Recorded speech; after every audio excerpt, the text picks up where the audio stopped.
Pour exister, il n'est pas inutile pour l'enfant d'avoir un autre que son premier autre maternel dont il est totalement dépendant, pour l'aider à s'en détacher et à pouvoir trouver sa propre voie dans sa singularité. Cet autre s'appelle un père.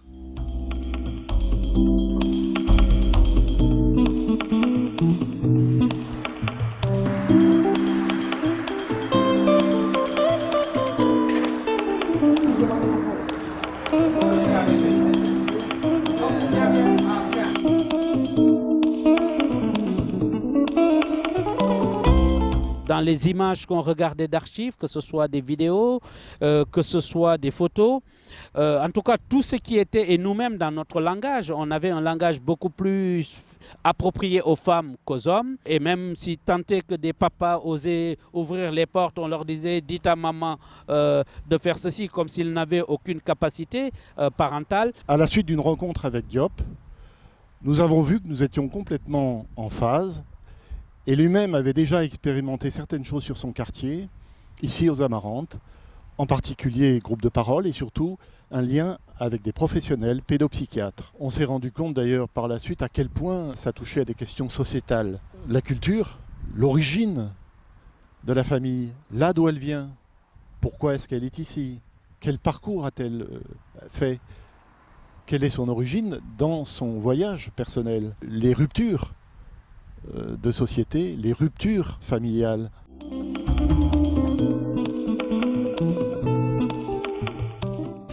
J'étais un garçon un petit peu brut de décoffrage, c'est-à-dire j'aime bien rigoler, j'aime bien déconner, c'est certes, c'est clair, mais je suis un peu rigide aussi, un peu dur comme homme, et ça m'a permis de m'assouplir, d'avoir plus de relationnel, d'être plus à l'écoute des gens. On s'aperçoit qu'il y a différentes façons de faire, suivant l'origine, suivant l'éducation, suivant le niveau, mais on retrouve de tout partout. Complicité, de l'amitié qui s'est créée, qui s'est fondée, parce qu'il y a une certaine sincérité qui s'installe, hein, je veux dire. De toute façon, dans la vie, il faut être sincère. Hein. Si on n'est pas sincère, à quoi ça sert d'avancer?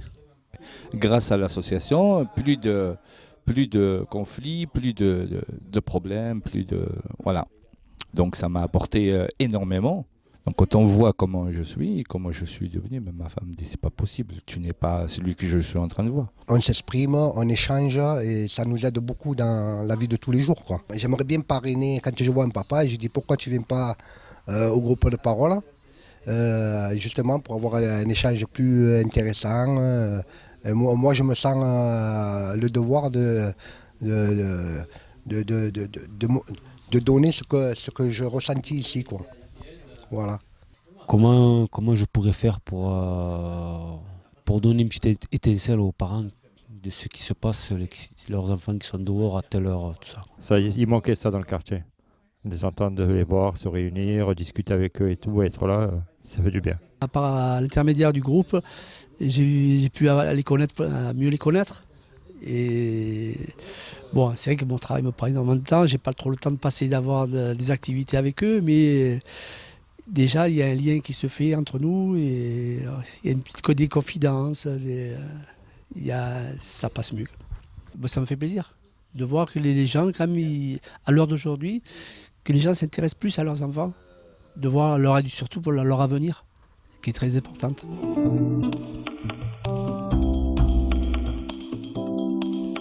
Il s'ouvre, il est ouvert plus à tout le monde. Il faut que le père aussi est au même niveau que la mère. Et je me rends compte que tous les papas se sentent mieux. Parce qu'ils ont tout ce qu'ils ne peuvent pas dire, eh bien, ils l'ont dit aujourd'hui. Le papa n'a pas l'habitude de pouvoir aller dans un lieu pour pouvoir parler de sa place de papa. Donc ça, c'est la première chose, c'est pouvoir lutter aussi contre les représentations collectives sur déjà l'acte de venir ici pour parler de son rôle. Donc ça, c'est le premier frein qu'il peut y avoir.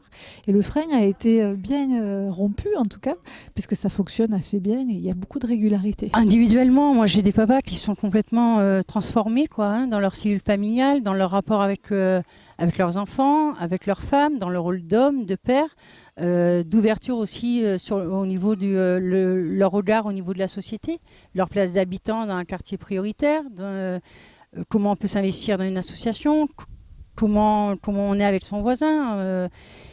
Ça transforme énormément de choses. Aujourd'hui, j'ai des papas qui vont rentrer dans les conseils citoyens, j'ai des papas qui rentrent dans le conseil qui se présente là demain à l'Assemblée générale du Vieux-Moulin. Donc, il y a des transformations, quoi. Je veux dire, on parle d'implication et de participation des habitants. Alors on peut mettre beaucoup de choses dedans, mais pour moi, là, c'est une vraie participation, quoi. Quand on fait notre travail de rue, je constatais également l'absence d'adultes responsables capables de porter une parole éducative dans le quartier. Et j'ai même proposé à ces pairs, au-delà de ce qui est mené, des actions qui sont menées avec le Vieux Moulin, les repas, les sorties, toutes ces initiatives-là, j'ai proposé aux pairs de m'accompagner dans les sorties que je fais avec les jeunes. Et c'est vrai qu'ils sont venus au début de façon assez timide, mais par la suite, maintenant, ils s'engagent. Et ce qui est fantastique, c'est que ça dépasse quand même tout ce qu'on aurait pu imaginer, puisque maintenant, c'est eux qui nous sollicitent pour monter des projets et qui vont peut-être un peu plus vite que nous, quoi.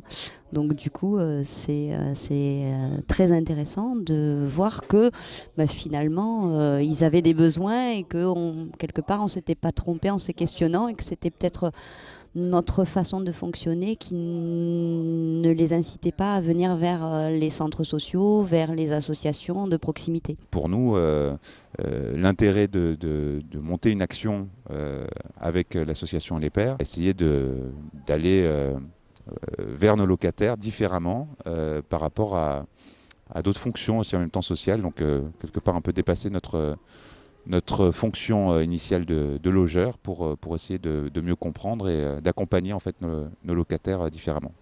Pour nous, ce qu'on constate, c'est que quand les habitants ont les moyens de devenir acteurs de projets d'une manière générale, il y a beaucoup moins de problèmes en tout cas, puisqu'il y a une implication plus forte de leur part sur leur cadre de vie et sur l'environnement social d'une manière générale. Sur le voisinage, ça se traduit par des effets très positifs. Et dans cette perspective-là qu'on a sur l'éducation, pour nous, c'est à deux. Nous devons faire en sorte que des projets comme ça puissent en tout cas essaimer ici dans la région, mais bien au-delà pour que les enfants vivent mieux, car les enfants, c'est aussi la société de demain. Notre vocation et les pairs peut se résumer en deux missions. Un, animer un réseau d'acteurs locaux mobilisés sur cette démarche. Notre but, c'est de les aider à d'abord se connaître, à nourrir leur réflexion sur la fonction paternelle et puis à développer leurs actions impliquant des pairs. Et puis notre deuxième mission, c'est de sensibiliser à cet enjeu ceux qui sont au service des familles. Et ils sont nombreux, les travailleurs sociaux, les enseignants, les soignants, les bailleurs, les partenaires institutionnels. Le but, c'est que dans leur travail, ils puissent mieux prendre en compte les pairs.